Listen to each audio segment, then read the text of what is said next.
I kept thinking about my retirement and like looking at what my 401k is. And I'm like, how would I ever, like ever survive on this? Like, I just knew I had to make a bold move. So it's definitely about financial security, financial knowledge, and me taking the reins versus just working my butt off for some company that's not really going to recognize me, which kind of loops back to my really my number one why is my family and my kids and being able to spend time with them, because I was busting my butt. I would have to prioritize work over my kids, or prioritize getting back to finish some report, working until 1 o'clock in the morning and just not being present in the morning because I was exhausted, and not being able to go on field trips and to do those kinds of things. Now I go on every field trip. I'm like the dorky co-president of the parent teacher organization, where it's like, I just wouldn't have had time to do that in the past. I just never thought that would be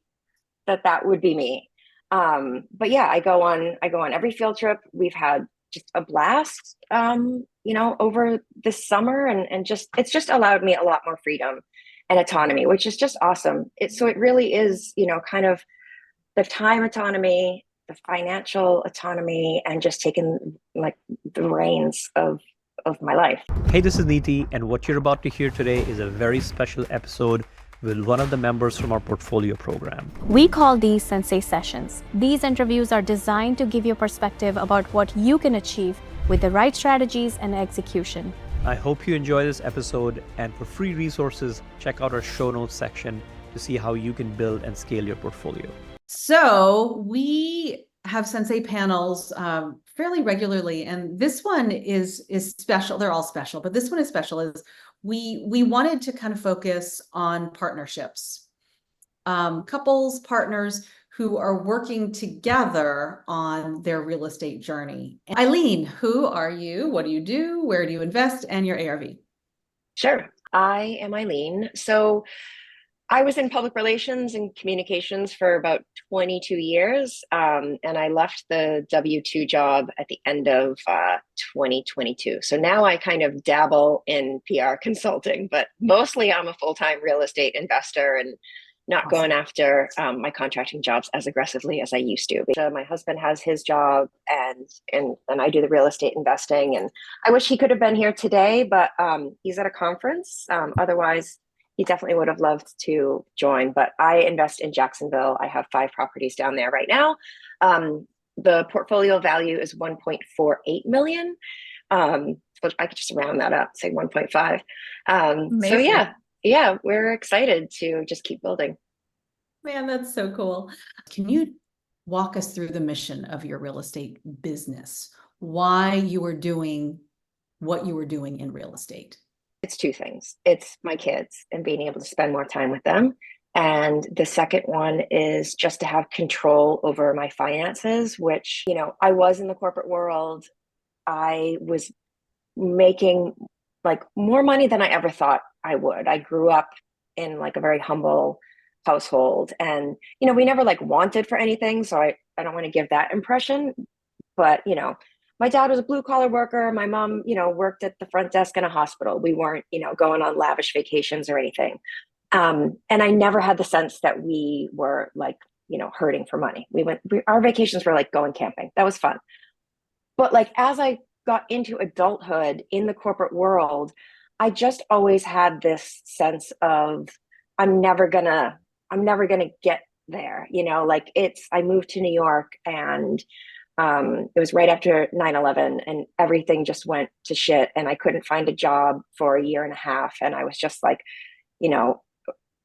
just so broke, and prideful. I didn't want to return back to Massachusetts, and I was struggling. I paid my rent on my credit cards more times than I even want to say. I had to like borrow quarters from my roommate to like buy my train fare to go to my, like crappy temp job because I couldn't find a real job. And like that sense of insecurity, it's still like back here in my head somewhere. And so I worked in corporate for like, I mentioned like 22 years or so, doing PR. And I had always been interested in real estate. And I thought, well, I can't not make any money. So I started the freelancing thing, and Like I've talked about, I'm trying to like kind of pare back on that. In fact, I just turned a job down, a freelancing gig, because I told them I couldn't work more than 15 hours a week. And they were like, we need more than that. I'm like, God, it's no. that's amazing. I'm like, I can't, Yeah. I'm not going to do it. So to have sort of like, I was never taught about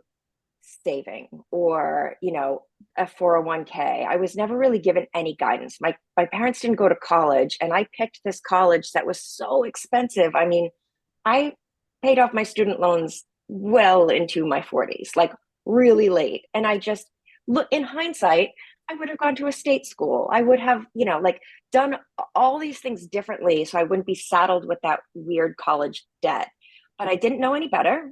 My parents were great, but they just didn't have that sort of guidance. And so I always have in the back of my head sort of that like stressful feeling. I think that's why I stayed in my corporate job for way longer than I should have, because I've always sort of had this entrepreneurial kind of burn and desire in me, but never had the confidence to really go and do it.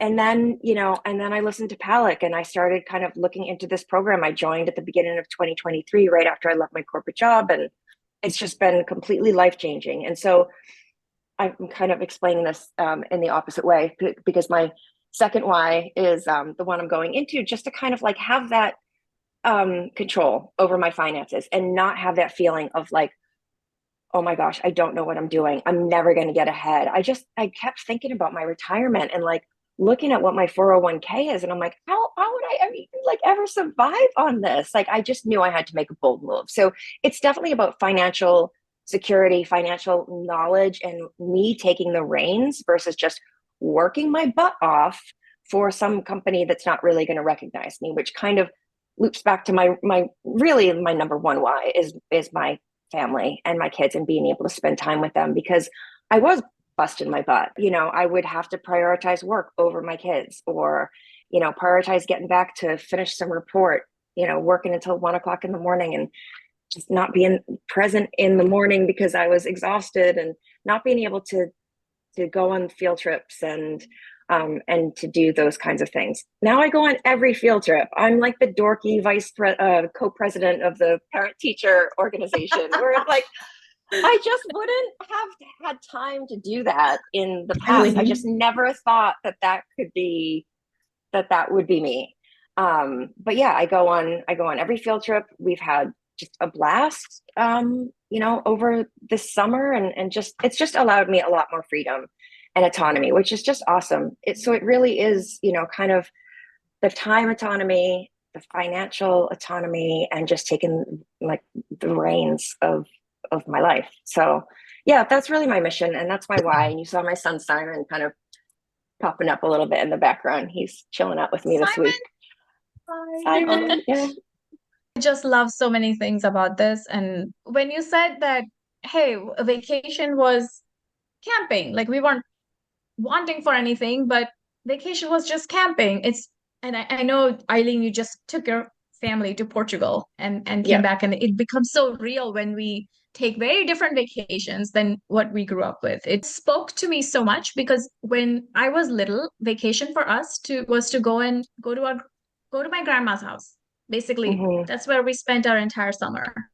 And she had a giant mango tree, and we would like eat mangoes for breakfast, lunch, and dinner. They were delicious, and it was the best time. But I didn't know that, like, I wasn't wanting for anything, like you said, because I didn't know what I could want. Like that was my world, and we were happy, but those were the limitations, right? Like that's all we could afford, to go to grandma's house all summer, for the entire summer, and eat mangoes.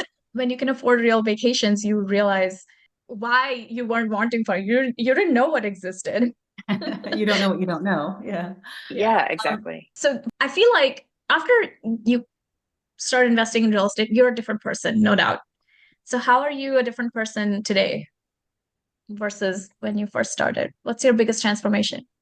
I guess my biggest transformation is confidence and a gratefulness to be able to learn something completely brand new. And also like a little bit of regret, but it's not necessarily like a bad thing. I regret not starting this sooner, and I regret not having the confidence to, break free of that corporate grind and to try to do something and, if I tell people that I'm in this program, well, you can just learn everything on YouTube. No, you can't. You are going to make so many mistakes. Like you just can't. You can't. And so like this, I don't know, like the program gave me the guidance. This group is amazing. Leaving the corporate world, and having a whole group that you work with in an office every single day. And now like not having that, sometimes it's like a little bit lonely. So having this group is really, really awesome. But I guess like the biggest transformation, it's just kind of looking back at who I was and kind of just being tethered to that corporate grind. And somebody the other day was telling me about how they had to do their like annual self-evaluation and their goals and what they want to work on. And I was like, oh thank God, I don't have to do that bullshit anymore. Like and but I can do it for myself. I set my own goals for myself. And like I'm not having to report that to anybody. It's like I can hold myself accountable. And so I think it's just like the confidence that I've gained. It's just a whole new amazing skill set, and just my world has completely changed. So and I will also say, my husband's not here, but I'll speak for him. He was a little bit just unsure at the beginning of this whole like investing journey. He's a very much believes in like the stock market. That's his investing comfort zone, where I'm like, I don't want to talk about like stocks. That just doesn't, I don't know. And so I think that like as I've gone through this, and he's in the group, and he has seen what I've been able to learn and achieve, and he listens to me on calls, and now he's very much a believer in it, and he's seeing how much equity we have built up, and what it's going to mean for us when it's time for the kids to go to college. So his mindset has shifted a great deal too, which has been phenomenal to see. So he texted me from he's in Texas. He texted me a picture of his hotel bathroom. Like, wouldn't this be a really cool bathroom for a flip? Like, look how beautiful this is. And I was like, yes, it would be a really beautiful bathroom for a flip. So he's fully invested. I love it. What are your suggestions for working with someone on this real estate portfolio? What are your best tips that you might share with someone is maybe has someone in their life that could potentially be a partner, spouse, friend, whatever? My piece of advice, I guess, would be just don't force it, because my husband, Mike, and I are a little bit different than the couples here in that, like, he didn't go through all the modules with me. It wasn't like, let's do this together. It was me kind of saying like, I'm doing this, and I've called myself before, I'm a jumper inner. I jump into things, and I am a little bit more open to risk, and my husband is very risk averse. And so I started this, he's in the Facebook group, he reads things, and obviously I keep him updated with my journey, but like, I just didn't force it on him. And I think that as I went through, I talked about it before, as I went through and he started seeing some of my successes, and he's like, oh, okay, and kind of got more on board. It was like my stealth mission to like secretly, like change his mind, but I didn't force it. And he has definitely come around to the point where, if I say, oh man, I really want to get, property number 6 soon, or I don't know if I should flip number 5, or, try to keep it as a rental.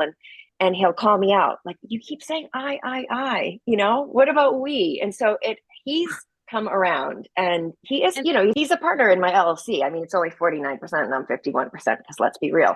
That's how we started out, but it is more of like a we thing, and he sees the value of it. And it's not that he didn't, it was just unknown to him. It takes him a little bit longer to warm up. So I kind of just let it like gradually happen. And if you don't have if you don't have a partner, you've got us, this program is your partner. Some of you just might not, your partner just might not be completely interested. And I felt a little bit of, loneliness, and I saw Vanessa and Anthony at the beginning of the program, like, oh man, I wish Mike would get like, more on board. And eventually, like I said, he did, but like, it's okay.